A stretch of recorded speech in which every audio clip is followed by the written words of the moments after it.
వివాహిత సంబంధాలు పచ్చని కాపురాల్లో చిచ్చు పెడుతున్నాయి. వివాహిత సంబంధానికి అడ్డు తొలగించుకునేందుకు హత్యలు చేయడానికి సైతం వెనకాడడం లేదు.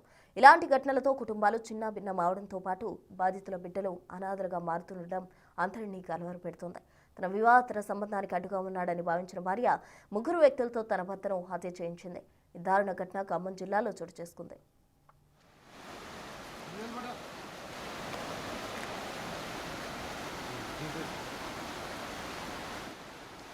ఏదులాపురం మున్సిపాలిటీ పరిధిలోని ముత్తుగూడెం గ్రామానికి చెందిన బోరా శ్రీనివాసరావు ఖమ్మంలోని స్వీట్ షాప్లో గుమస్తాగా పనిచేస్తున్నారు.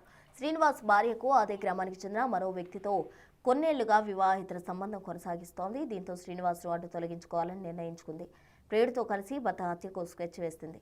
₹1,00,000 సుపారీ ఇచ్చి ముగ్గురు వ్యక్తులతో ఒప్పందం కుదుర్చుకుంది. డ్యూటీ నుంచి ఇంటికి వస్తుండగా శ్రీనివాసరావు చంపి సాగర్ కాలువలో పడేశారని నిందితులు. చివరికి పోలీసులకు దొరికి కటకటాల పాలయ్యారు.